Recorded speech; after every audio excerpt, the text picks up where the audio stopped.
Olá, bem-vindos e bem-vindas ao podcast do Research Day do Programa de Pós-Graduação em Cirurgia Translacional da Unifesp.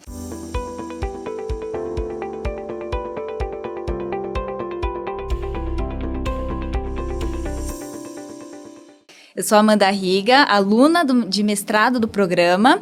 Estou aqui com a Mika Yamaguchi, professor Alfredo Gragnani, Andréia Forga Salum. Eu sou Andréia Salum, sou já doutoranda intitulada do programa. Eu sou Mika Yamaguchi, farmacêutica e, na verdade, queria conversar um pouco hoje sobre carreira acadêmica, né? Porque acho que muita gente tem dúvida, como eu sempre tive muitas dúvidas. Eu não sou do mundo acadêmico, estou aqui agora e queremos falar um pouco mais dessa conexão, né? Carreira acadêmica, caminhos da ciência. Professor?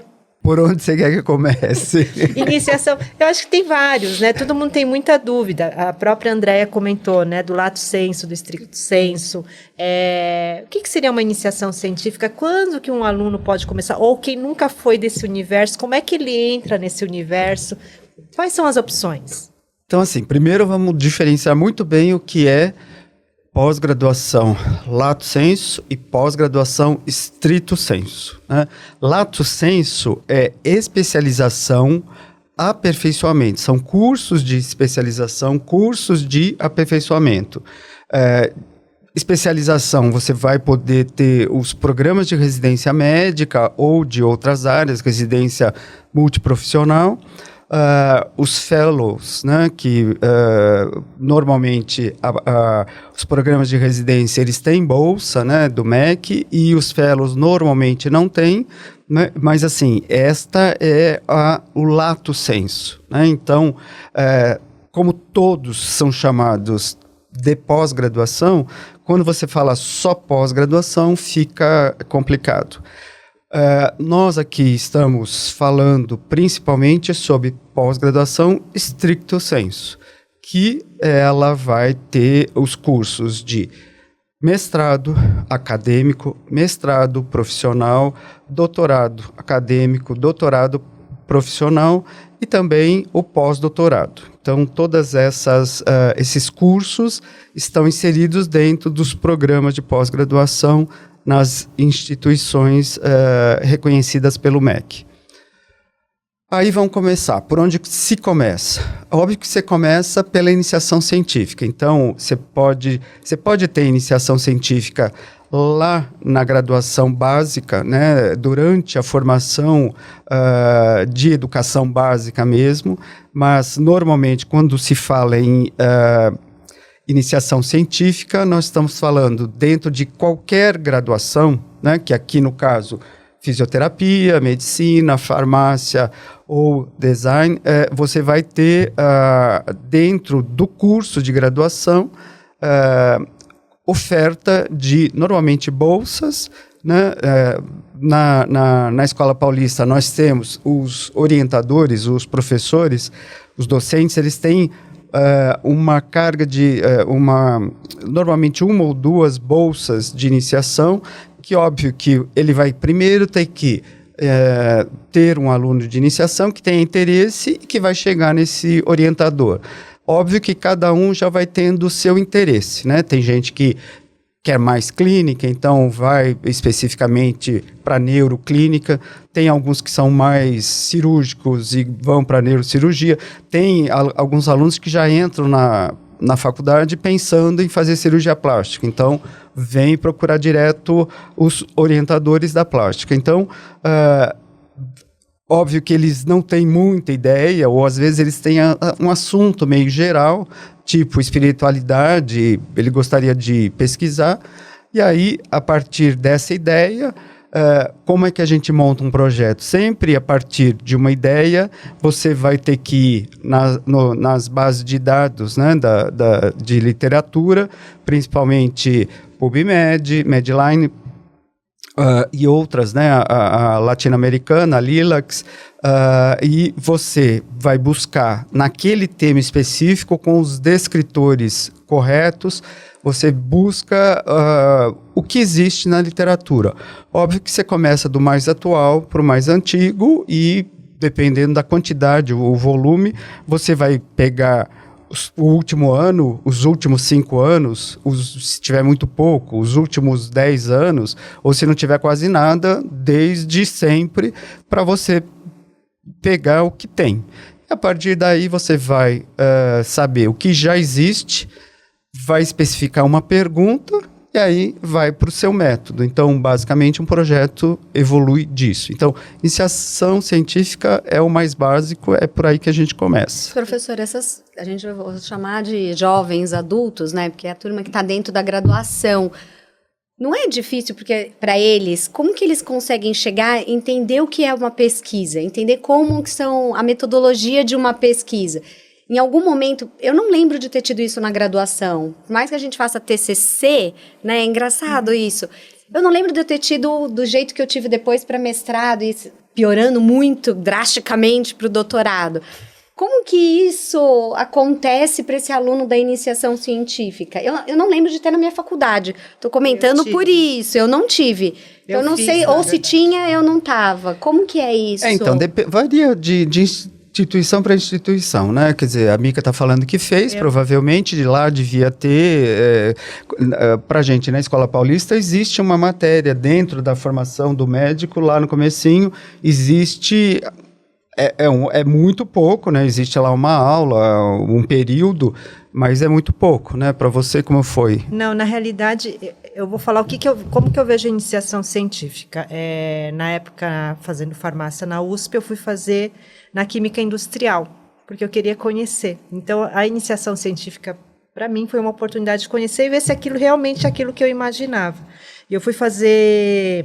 A minha iniciação científica foi em fermentação de melaço, né, para aumentar a produtividade de álcool, na obtenção de álcool na época das usinas. Então, se usava o melaço e fazia essa leitura. Mas foi bem interessante, porque, na verdade, eu vi tudo aquilo e falei, não, apesar de ser muito bacana a pesquisa, não era uma área que me chamava a atenção. Mas tinha ofertas, realmente, era ofertado a iniciação científica, né, dentro das suas... Eu não digo nem matérias, né? Era na química industrial, na farmacognosia. Então, aquilo que você tinha mais afinidade, você ia em busca. Então, porque assim, como eu falei, depende da instituição. Ela falou da USP, que é uma grande instituição. Nós, na Unifesp, é a mesma coisa. Unicamp também. Então, assim, isso varia bastante.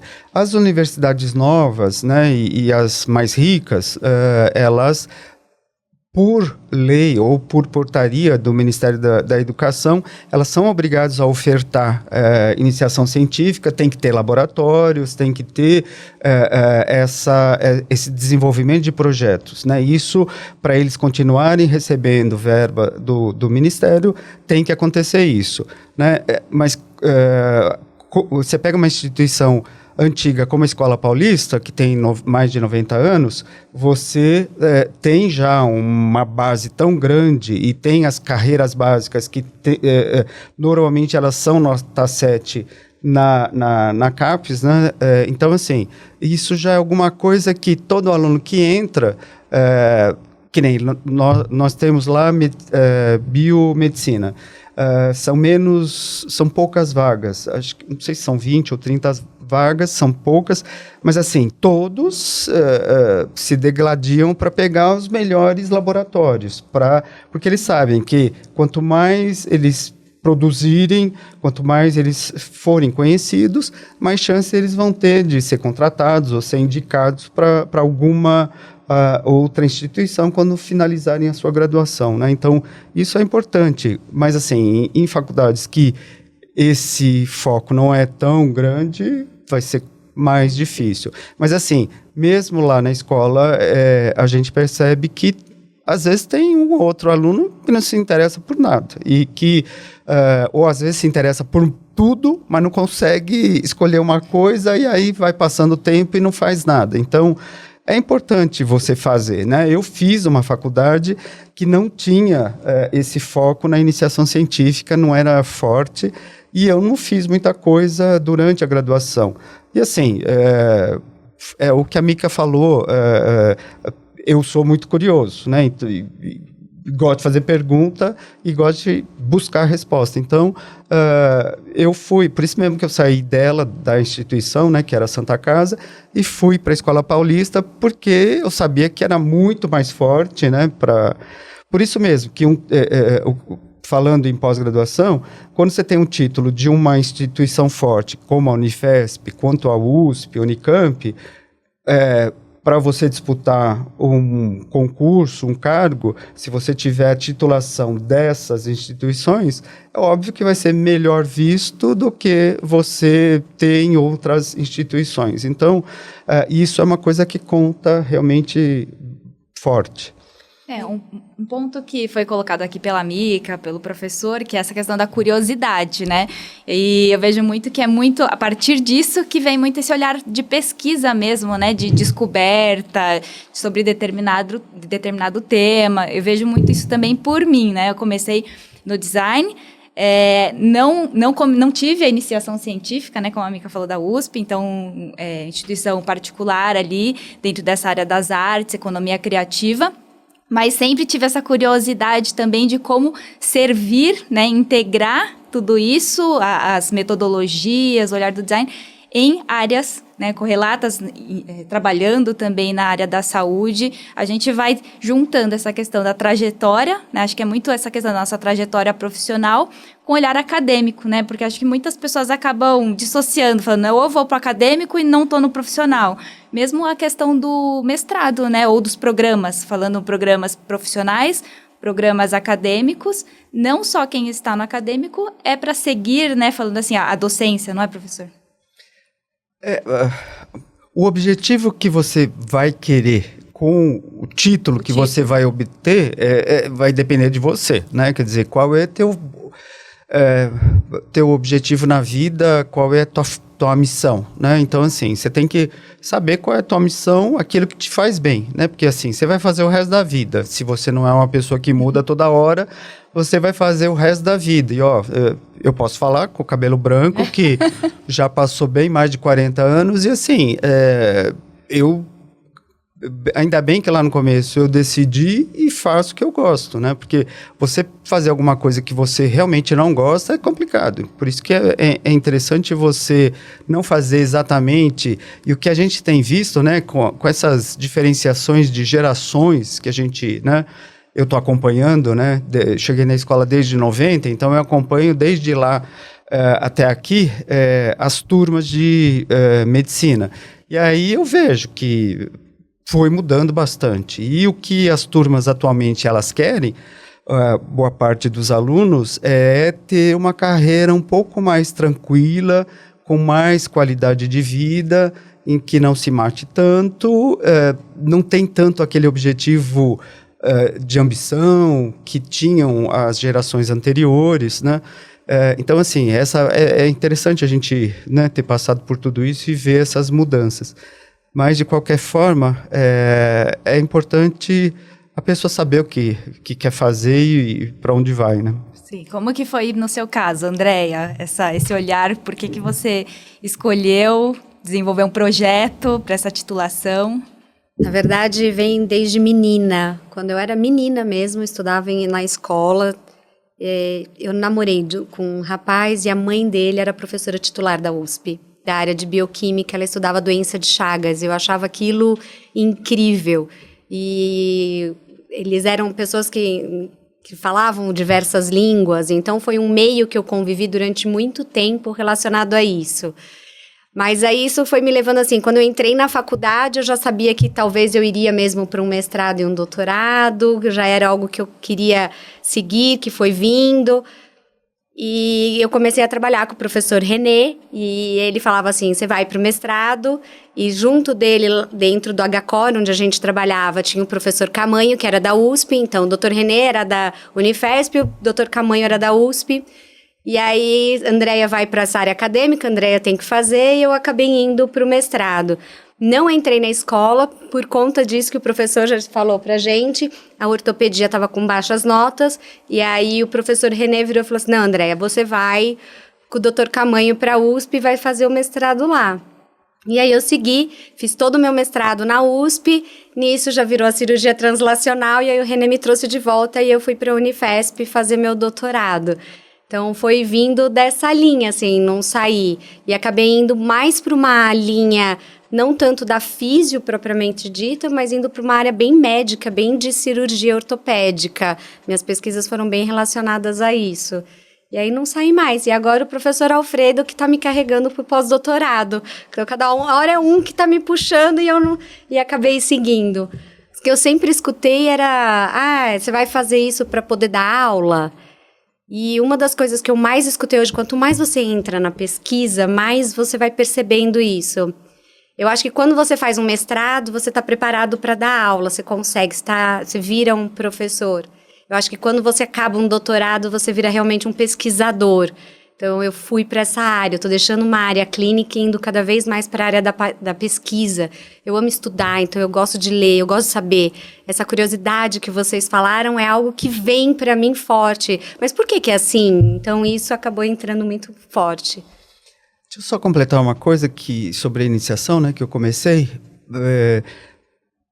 Normalmente, quando você entra numa graduação e que seja uma graduação muito extensa, você às vezes acha que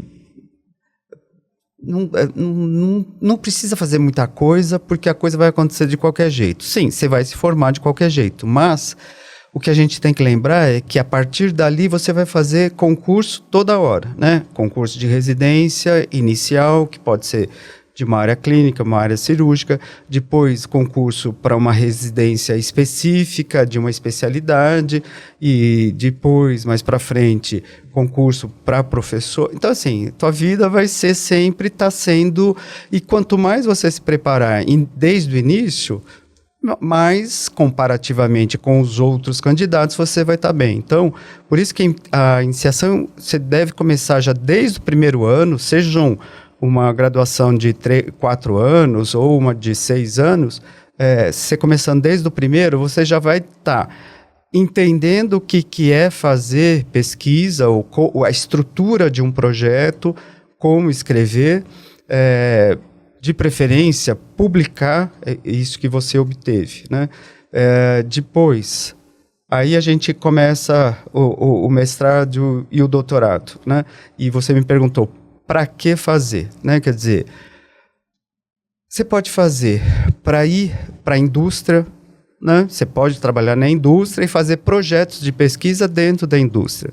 Essa é um dos ramos que você poderia escolher. Porque todo mundo pensa sempre que é somente para ser acadêmico, professor e dar aula.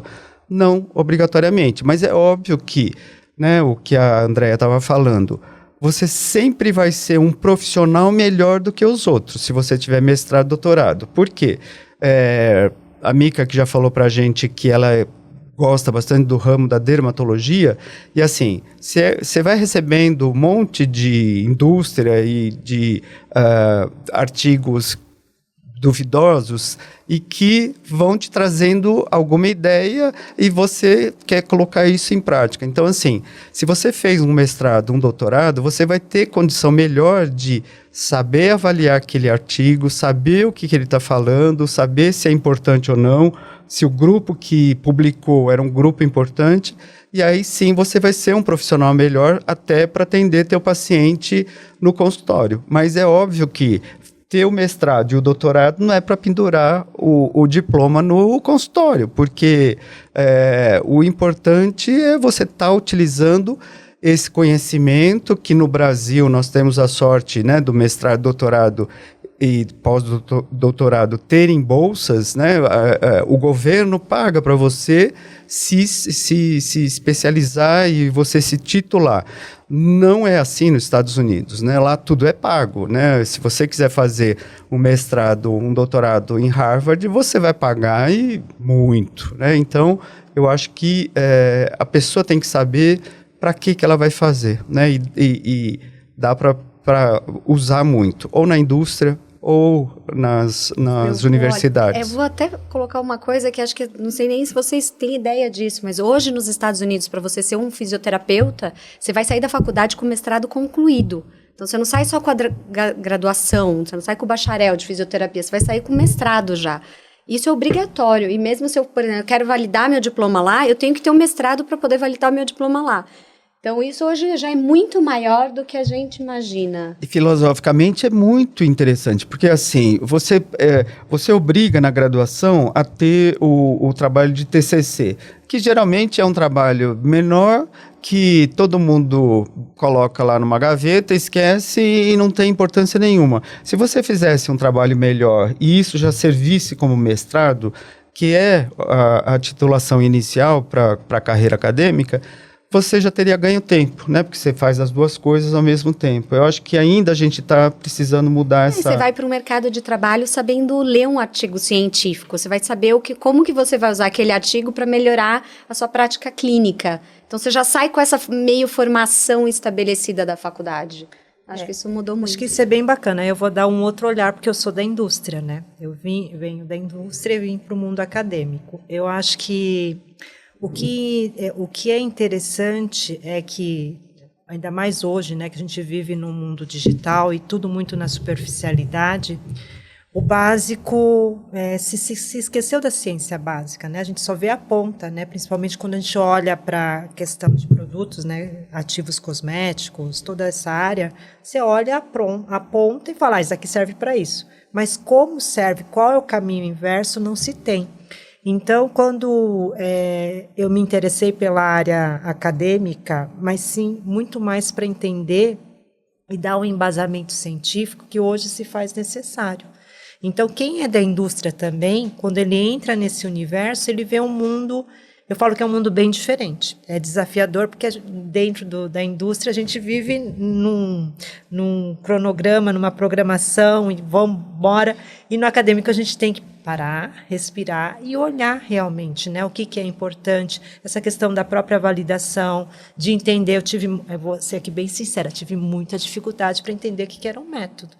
Né? Por mais que a gente fale, eu sempre trabalhei em pesquisa e desenvolvimento de produtos cosméticos, então eu fazia a metodologia para implantar na fábrica, mas quando você fala de falar de método no acadêmico, não é a mesma coisa. Então, talvez esse distanciamento que existe entre as empresas e o mundo acadêmico é algo que eu sonho que se aproxime mais. Porque isso vai trazer uma riqueza muito grande, tanto para a academia quanto para a indústria. Porque vai estar trazendo essa segurança, vai estar trazendo um olhar mais científico e realmente respaldando aquilo que está sendo feito diariamente. Eu sinto muitas vezes essa falta, né? Então, por isso que eu acabei indo para esse lado mais acadêmico, até para conseguir juntar esses universos e levar uma coisa diferenciada dentro da própria palestra ou dos cursos, para falar de algo realmente, para não ser, mas estou vendo aqui, está me falando só o produto. O produto, todo mundo fala que é bom, todo mundo que produz vai falar que é bom, mas como é que eu vou explicar isso, qual a aplicação que tem? Então tem que ter aplicabilidade. Qual critério, né? Qual o critério? Então, complementando um pouquinho uma coisa, que a Andréia já comentou um pouco, o mestrado ele serve bastante, especialmente para quem não fez a iniciação científica. Ela vai ser um pontapé inicial na ciência, então você faz o mestrado para entender como se escreve um projeto, como se faz uma pergunta, e isso que a Mica falou, o método, ter ideia do método, que é a coisa mais difícil dentro do projeto, né? Porque o método vai estar relacionado diretamente com os dados que você vai obter. Depois você vai discutir esses dados com a literatura e vai concluir o que você acrescentou para a literatura naquele momento. Então, isso, o mestrado é muito... Então, assim, o aluno, ele ainda depende bastante de um orientador. O que a gente comenta é que o ideal é que o tema do mestrado, né, o tema do doutorado sejam na mesma linha, né? O ideal é que você, no doutorado, você se aprofunde muito mais na temática que você começou no mestrado. Por quê? Porque você começa a conhecer todos os autores que mais publicam naquele tema. Você começa a entender bem mais o método. E aí, nessa fase do doutorado, o aluno já tem mais condição de discutir um pouquinho mais com o orientador, né? Não discutir na boa de, né? Mas não podia ser isso, não podia fazer aquilo de método, né? Que você já começa a ter uma ideia um pouco melhor. E, de preferência também, no doutorado, o aluno já deveria ter alunos de mestrado ou de iniciação científica em que ele co-orienta junto com o orientador para que ele vá treinando e ele vai pegando experiência em orientar, né? E terminando o doutorado, como a Andréia já fez, tem o pós-doutorado, que aí sim, o projeto, a pergunta, tudo é dela, né? Então, assim, mesmo que ela vá para um projeto novo, ela tem condição desse manuseio da literatura, desse manuseio do método, e ela consegue ter uma maturidade maior e tem, obrigatoriamente, que orientar mestrado, doutorado, né, junto com o supervisor, né, no caso de pós-doutorado é supervisor. E a partir daí, é uma pessoa que já tem a possibilidade de ter qualquer projeto, pedir fomento, né, na FAPESP, que é uma agência que mais fomenta a pesquisa aqui no estado de São Paulo, ela exige que inicialmente tenha que ter o doutorado, né? E que tenha que ter uma produção científica, tá, né? De preferência com alguma internacionalização, né? Então eles exigem isso para você pedir fomento ou para um aluno teu poder solicitar uma bolsa de iniciação científica ou de mestrado. Mas você tem que ter o doutorado. Então, por isso que existem algumas discussões, né, e algum tempo na CAPES, da necessidade de ainda existir o mestrado e não todo mundo já ir para o doutorado direto, né? O mestrado, como a gente falou, existe uma diferença muito grande entre instituições, por isso que ainda eu acho que é um pouco necessário. Mas é óbvio que aparecem para nós no programa alunos que são assim destacadamente diferenciados. E aí sim, se já tem uma produção científica, nós pedimos no mínimo 2 artigos já publicados antes da matrícula. Se ele já tiver isso, ele não matricula no mestrado e ele já vai direto para o doutorado. Então isso é uma coisa importante também para definir um pouquinho mais aí as funções de cada um dos títulos. Amanda, você é a nossa mestranda da mesa. O que você está achando do mestrado? Porque quando eu falo por mim, não sei como que é para Mica isso, mas eu tive que aprender a ter desenvoltura. Então, a qualquer momento alguém vai te perguntar alguma coisa do seu estudo e você tem que saber responder. Você apresenta não sei quantas 1000 vezes o seu projeto e você já está realizando a pesquisa e tem gente falando ainda para você arrumar aquele projeto. Como que é para vocês? Como que tá vindo para você sentindo tudo isso? Bom, então a Mica comentou da dificuldade dela, né? Ela falou da questão da metodologia. Uma coisa que eu percebi muito, assim, no andamento do próprio mestrado, né? E antes disso também, o quanto é difícil a gente ter foco. Eu acho que na vida é assim, né? E na pesquisa a gente vê isso ainda mais forte. A gente ter o foco da pesquisa e realmente acertar ali, né? O título, gente, chegar no objetivo. Muitas vezes está muito claro na nossa cabeça, né? E ao longo da pesquisa, nas orientações, a gente conversando. Só que chega um momento ali e a gente vê que é um termo, né? Uma definição e realmente acaba vendo que não tem a clareza ainda, né? Eu senti isso muito ao longo do mestrado.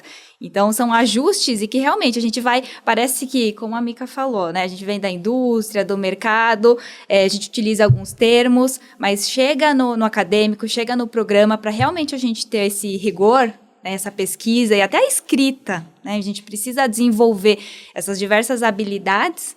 Então, esse olhar também a gente vai treinando, né? O olhar para a leitura, o olhar para a escrita e até esse racional para construir, a partir do método, realmente chegar num objetivo claro. E eu trazendo, né, nessa expressão da comunicação, o design, chegar também até explicar, né? Então, foi bem interessante algumas conversas com o professor, a professora Vanessa, orientadora, para explicar e deixar claro né, a importância da pesquisa, o que a literatura estava trazendo e a necessidade do programa encaixar, como o professor falou. Como que você encaixa essa pesquisa, esse projeto, né, nas áreas de concentração, nas linhas de pesquisa? Então, foi um grande desafio, né? Então, isso é bastante estimulante para a gente que está orientando há muito tempo. Quando chega alguém de uma área correlata, mas não a sua área, né? Eu sou um cirurgião. Então, assim, se falar qualquer coisa de cirurgia, de tratamento de queimaduras, eu não tenho problema de ficar pensando, né? Eu tenho aquilo que eu falei. Você, com o passar do tempo, você vai dominando a literatura. Então, você sabe até com quem, qual autor você buscar e saber se está sendo pesquisado ou não. Mas que nem quando chega alguém como você, que vem de outra área e que traz um assunto que é óbvio que tem uma correlação imensa, mas que assim, a gente vai ter que descobrir, você e eu, como orientador, essa linguagem e como colocar isso daí, né? Porque assim, é muito difícil às vezes, porque assim, não é minha área, né? Eu não estudei o que você estudou, né? E assim, aí eu acho excelente. Uma porque eu sou curioso e uma porque eu gosto do diferente. Então, assim, eu vou aprender bastante com você e eu vou gostar. Porque, assim, se eu pegar um cirurgião que vai falar a mesma língua que eu, talvez ele não me estimule tanto, entendeu? E aí, talvez estimule de outro jeito. Mas eu gosto de... Mas, assim, qual foi mesmo a pergunta que eu ia responder agora e eu já tô... esquecido. Na verdade, eu perguntei o que ela está achando de diferente, porque eu lembro que quando eu fui fazer o mestrado, eu apresentei tanto projeto. Você falou de apresentação, desculpa. Você acaba tendo lábia para apresentar, você vai pegando facilidade. É uma coisa que é difícil para nós, a gente tem isso na escola, né? Então, falar. E esse aspecto psicológico de cada um, porque assim, essa coisa da comunicação tem a ver com o psicológico de cada um. Quer dizer, tem gente que é muito mais introvertida e tímida e tem gente que é muito mais extrovertida e fala maior asneira e parece que tá falando uma beleza, né? Mas fala bonito. Então, assim, eu sempre fui muito tímido, eu não fazia muita pergunta, só quando eu tinha muita segurança eu falava em reuniões lá no mestrado, no doutorado. E depois foi passando, eu fiquei como vice-coordenador, depois fui pegando outras tarefas e agora estou como coordenador. Eu tenho que falar, se eu não falar, eu tenho que estimular as pessoas na reunião. Então, assim, ou eu falo ou eu morro. Eu tento ter um bom senso, ter uma certa lógica e, assim, eu não domino todos os assuntos, então... o ideal, às vezes, é você saber estimular uma pessoa e ela trazer a mesma coisa, né, que você estava falando.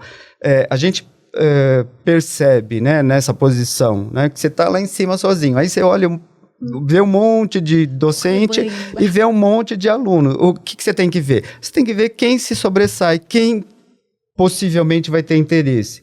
Você convida uma vez, né? A pessoa aceita, você convida 2 vezes, a pessoa você vai indo, né? E você vai estimulando. Mostra o quê? Aquela pessoa tem um interesse e tem capacidade. Tem umas que a gente convida, fala não. Depois convida, não está interessada. Convida, tem um problema. Então, assim, aí você já começa a perceber que a pessoa não está afim e você desiste. Mas, assim, a função de quem está nessa posição de coordenador ou de orientador é ficar estimulando quando ele percebe alguém que é bom. Eu, graças a Deus, estou com 3 ótimas. Então, assim, eu estou aqui feliz da vida. Isso é bem bacana, mas o grande desafio que eu vejo para quem é do mundo das empresas, chegar no mundo acadêmico, é saber fazer a pergunta, que eu acho que às vezes fica muito distante, porque não é... A gente faz perguntas, mas assim, saber fazer a pergunta para poder escrever o método. Então, eu demorei a entender, mas depois que eu entendi que esse era o caminho, isso serve para ser aplicado também dentro da empresa, de fazer uma pergunta boa e saber como que a gente vai conduzir o restante dentro de pesquisas que são paralelas.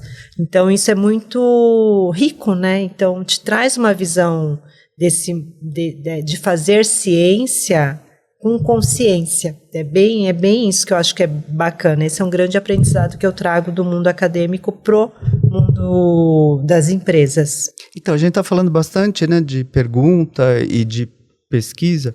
O que eu acho interessante é a gente poder falar de alguns projetos do programa, né? E aí, se vocês quiserem falar, ou de vocês ou de outros, para as pessoas terem ideia, né? Poderem se interessar e terem ideia. Então, não falem somente dos seus, e aí depois eu posso complementar. O meu projeto, né, que eu faço parte de um grande grupo, é de transcriptoma em queloide. Na realidade, a grande parte da pesquisa já tinha sido realizada e vieram os resultados. E o convite foi, dentro dos resultados, tem a questão da matriz extracelular correlacionado com a expressão gênica da matriz extracelular correlacionado com o queloide. A pergunta, na verdade, ela já estava mais formatada, então o doutorado foi um pouco mais fácil do que o mestrado, porque o mestrado eu penei para encontrar qual que era a pergunta para chegar no método.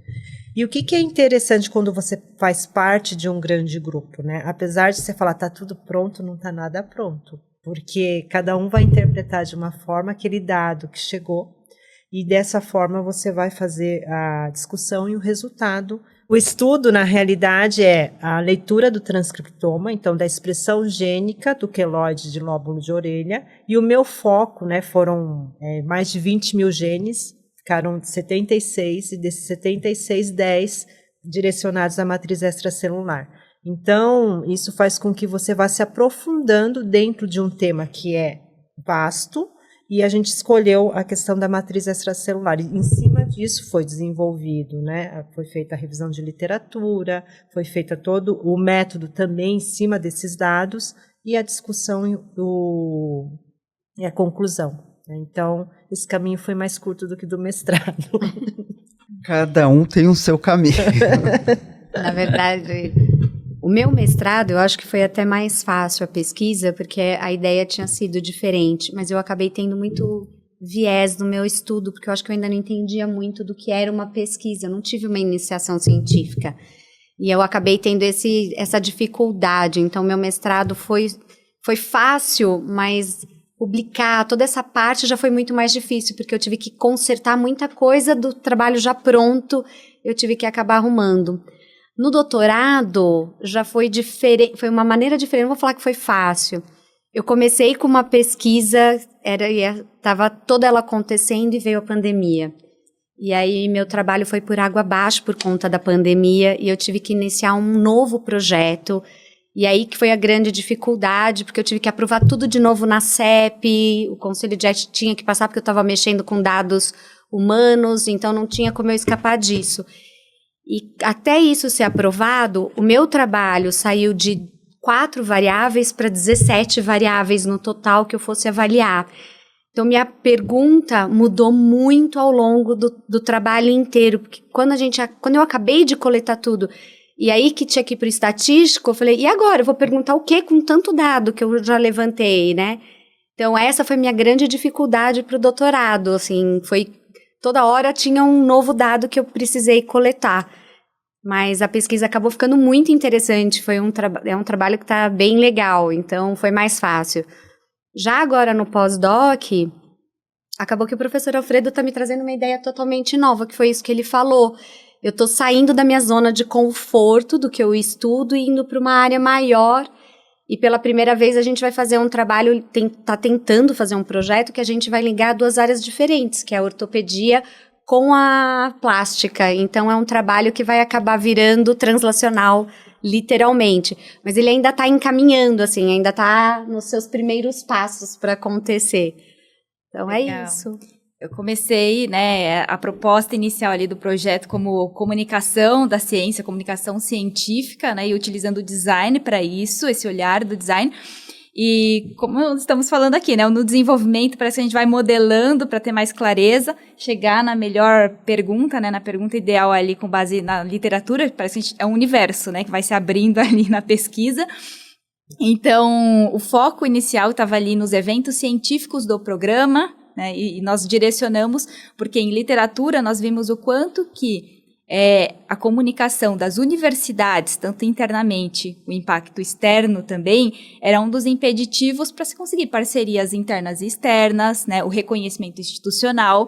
Então, nós fomos vendo, né, esse caminho se abrindo ali como oportunidade dessa pergunta, e que nós chegamos, né, no projeto nesse olhar da comunicação do institucional, do programa de pós-graduação em cirurgia translacional da Unifesp, programa que nós estamos representando, nesses eventos científicos. Mas não só o visual em si, o logotipo, a cor, né, os materiais do programa, mas justamente como que nós comunicamos tudo isso, a produção, que justamente é o que o professor falou, essa importância do entendimento da sociedade, da CAPES, em relação ao impacto do programa para fora, né, para além das paredes da universidade.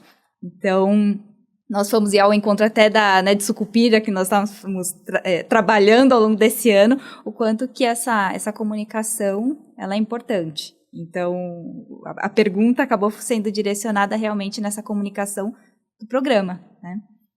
Então, acho que todo mundo percebe, né, que o importante para a pesquisa é você ter uma pergunta muito clara, baseada na literatura. Depois, também, baseado na literatura, ver qual método que estudos correlatos responderam, né? Então, você vai vendo os métodos utilizados. Eu quero só dar a minha experiência, porque daí foi completamente diferente, né? Quando você faz um doutorado sanduíche, para solicitar a bolsa de doutorado sanduíche, normalmente você já tem contato com o orientador externo e você tem o orientador do programa. Óbvio que esse orientador externo ele já tem uma linha de pesquisa de estudos e ele já tem projeto em mente.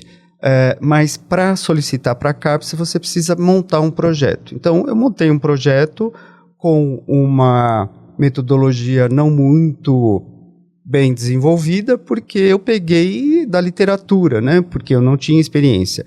E aí, chegando lá, eu tive os primeiros dias, as primeiras semanas, de treinamento dentro do laboratório, né? Eu fui fazer cultura de células, que era uma coisa que você tem nos primeiros anos da faculdade, mas você não tem, né, o completo domínio. Então, você vai lá, você realmente faz, você aí já sabe, então, começar a descrever a metodologia, e aí você vai discutindo qual vai ser a pergunta do teu estudo, né? Depois de você ter sido treinado, depois de você fazer alguns experimentos e todo mundo lá confiar em você e você replicar isso várias vezes, você vai começar a pensar o que você vai querer estudar em relação a isso. Lá naquele momento, no Shriners, em Boston, eles estavam fazendo dupla cultura, cultura em cima de scaffold. Então, o scaffold seria a derme de pele de cadáver, que fica acelular, você faz um tratamento. Então, tudo isso é parte da metodologia que eu fui realizando. Então, aí fica muito mais fácil de escrever, porque você realiza no dia a dia e você chega lá e você escreve, né? Você não escreve primeiro para depois fazer. Então, eu fiz um aprendizado inverso. É muito melhor, porque você sabe na pele a coisa, como é que funciona ou não, às vezes. E aí, nós queríamos ver como se formava, né, a epiderme quando você elevava essa cultura, tirando ela da região submersa, porque a célula, normalmente você plaqueia, ela vai começar a proliferar, mas ela está submersa Você vai tirar essas células, colocar em cima do scaffold, que é a derme, e aí você deixa isso em contato com o ar ambiente. E aí nós descobrimos um equipamento que fazia a capacitância elétrica. Ele ia lá, ele media. Quanto mais alto o valor, tinha maior eletricidade, tinha mais líquido, mais água. E aí, então a gente tinha que fazer uma curva dia a dia, essa curva tinha que zerar, porque aí não tinha mais passagem de líquido, quer dizer que eu já tinha o estratum córneo formado. Para provar que já estava formado, o que a gente fazia? Ia para a anatomia patológica. Então, você pegava isso, na anatomia patológica, você fazia corava, né? E aí você via que já tinha o stratum corneum. E aí ainda a gente pegou animais atímicos, né? Animais sem reação imunológica, que você pegava e colocava essas células humanas, né? Esse enxerto que tem células humanas, você colocava no animal. E o animal não rejeitava a célula, e aí você também via, por capacitância, essa formação. Então, assim, a metodologia foi sendo formada experimentalmente. Isso é a melhor forma para você aprender. E é muito mais fácil do que outras maneiras que a gente acaba utilizando. Eu acabei não falando qual era a minha pesquisa do doutorado, né? Mas a minha pesquisa do doutorado, ela começou a gente querendo saber, a pergunta inicial era se a fraqueza da musculatura da coxa, que é o desequilíbrio muscular, poderia aumentar uma posição do joelho durante o salto, que chama valgo dinâmico, nos pacientes que já operaram o joelho de cruzado anterior, uma reconstrução do cruzado anterior. Acabou que disso a gente foi levantando muito mais dados, idade, translação anterior da tíbia, joelho operado, aplicamos questionário nos pacientes, perguntamos se eles tiveram relesão, era um N gigantesco de quase 300 pacientes. Então, o trabalho que começou a comparar só duas variáveis, que era ver isso, acabou virando um trabalho de preditor de relesão de cruzado anterior. E aí ficou um trabalho muito maior. Falando dos projetos, né, gostaria só de puxar agora mais um ponto, que é dos produtos, né, os produtos de inovação. O professor mencionou da linha de pesquisa, que muitas pessoas acabam tendo essa ideia, o produto de inovação, projetos, patentes, é só no profissional, mas no acadêmico tem a sua importância, a sua relevância também, né? Sim, e é muito importante que é um dos pontos avaliados pela CAPES, né, na avaliação quadrienal. Então, assim, patente, né, mostra que aquela pesquisa realmente ela foi importante, inovadora, ela se tem o registro exatamente e depois se vai virar realmente um produto, essa sequência às vezes vale muito mais do que vários artigos publicados que talvez não modifiquem tanto a literatura. Então, patente, softwares, programas, então assim, todos eles são de inovação e são fundamentais para o acadêmico também, embora no nosso histórico nós temos assim, a grande maioria de produção científica, especialmente em revistas de alto fator de impacto, né? Então, é óbvio que esses também são muito importantes, não só para o profissional, não. Aqui, então, a gente está falando de vários pontos. Eu vou deixar uma pergunta para o professor. Hoje, né, o que significa fazer ciência no Brasil? Nos dias de hoje, já que você está há 40 anos dentro desse universo, como você vê tudo isso essas transformações todas? Então, eu acho que é extremamente fundamental ir para fora, né? Que a gente está estimulando aqui para ir para fora, você também. Você conviver em outro ambiente, com outra realidade socioeconômica é fundamental, né? Lá em Boston, assim, você precisava de um material de consumo, você ia na porta do almoxarifado, tinha lá um formulário, você preenchia, no dia seguinte passava o SEDEX, era jogado assim em cima da tua mesa. Então, assim, né?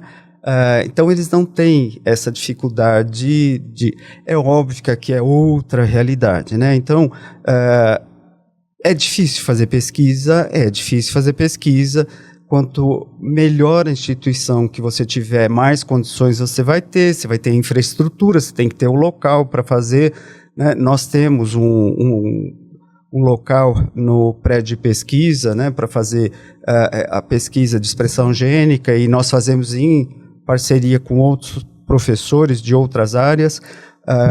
Você tem todos os fomentos que existem no país, né? A gente tem os dois grandes.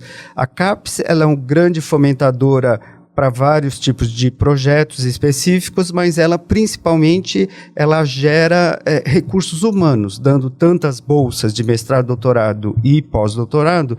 Ela está querendo gerar pesquisadores e professores no país. Então, isso é uma função grande. O CNPq, ele tem também dá bolsas, também tem fomento para pesquisa, então é grande. O Estado de São Paulo, ele é bastante feliz nesse sentido, porque nós temos a FAPESP, que é uma fundação do Estado de São Paulo, que você tem disponibilidade, um valor agregado muito grande, né, porque é descontado especificamente do imposto direto, que eu acho que eu vou falar errado o nome do imposto, mas 2 ou 3% de todo esse imposto do Estado, ele é separado e vai para a FAPESP. Então, assim, e ela tem parcerias com o mundo inteiro, né? Então, é muito importante nós termos a FAPESP aqui. Mas, assim, é óbvio que se você for se comparar com os Estados Unidos, o nosso nível de pesquisa é bem menor, né? Em termos de produção científica, se a gente pensar, o Brasil sempre fica ao redor de 13º, 14º no mundo, né? Então, assim, fazer pesquisa, eu acho que você tem que ter essa missão, esse dom, né? E esse interesse, que eu acho que é fundamental. Existem mudanças de governo, existem mudanças de orientação, mas isso não é tão importante, porque a gente vê que isso é uma coisa que é forte. Como eu já comentei anteriormente, a presidente atual da CAPES, a professora Denise, ela realmente deu fortaleceu, reforçou fomento e reforçou vários novos projetos que, assim, realmente, para quem está trabalhando, você fica estimulado a ir atrás, né? Porque, assim, aparecem vários projetos e eu tenho tentado entrar em todos, porque eu acho que a gente tem que ter oportunidade para os alunos todos, bolsa e fomento a gente tem que ter. E é óbvio que quando você consegue um fomento, é uma grande alegria, mas, assim, é um grande trabalho, porque você vai ter que fazer pesquisa séria, você vai ter que fazer compra correta, né, dentro dos parâmetros todos de cada edital, e você vai ter que fazer um relatório, né, financeiro no final, que vai ser avaliado com todos os documentos, nota fiscal, 3 orçamentos, dependendo do valor, a justificativa da utilização desse material ou equipamentos, compra de equipamentos.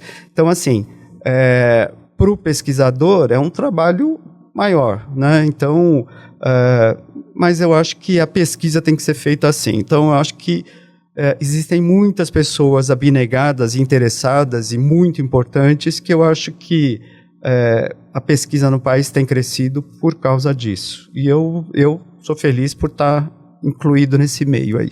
É muito bacana, porque a gente vê esse esforço, eu vou falar de alguém que entrou dentro do mundo acadêmico, esse esforço é desafiador, eu vejo o grande desafio, né? O Brasil realmente, quando a gente olha para os Estados Unidos ou mesmo para a Europa, é lógico que sempre o desafio é maior, mas vejo pesquisadores apaixonados, professores, o próprio professor Alfredo, que é o coordenador do curso do programa de pós-graduação, ele é extremamente apaixonado. Então, isso também incentiva a gente a continuar fazendo da melhor forma possível, né? A gente leva umas bordoadas, mas a gente continua ali firme e forte. Eu quero deixar o convite para o Research Day, onde você terá a oportunidade de se conectar com esse mundo acadêmico. Se você é da área das empresas, venha conhecer, porque, assim, é uma forma da gente impactar a vida das pessoas com ciência, com seriedade e com fomento, como o próprio professor disse, de grandes entidades que auxiliam a gente na pesquisa. E principalmente também essa conexão da multidisciplinaridade, que é tão importante no desenvolvimento, não só desenvolvimento, né, mas implementação dos próprios projetos. Só para puxar aqui o gancho, até o que o professor comentou, né, dos projetos com fomento CAPES, FAPESP, nós temos no programa alguns projetos que são da linha de eventos científicos de divulgação, né, e que justamente tem essa proposta de impacto na sociedade, né, professor? Então, o próprio Research Day traz essa oportunidade de conectar com os diversos outros pesquisadores do programa, propostas, ideias, para o que há, né, dentro das linhas de pesquisa e áreas de concentração, para fomentar mais pesquisas, mais projetos de extensão, né, professor, e desenvolver realmente colocar isso na prática.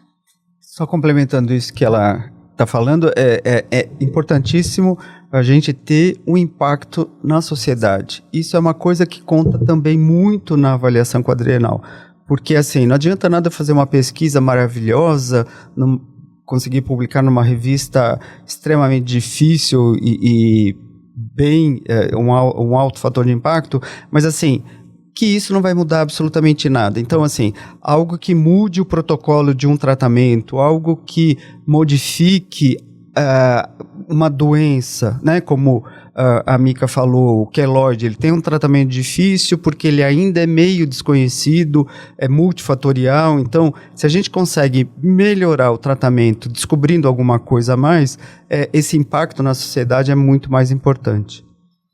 Eu acho que o research dele vai agregar demais, não só da parte acadêmica propriamente dito, mas ele vai trazer essa parte da indústria, dos alunos.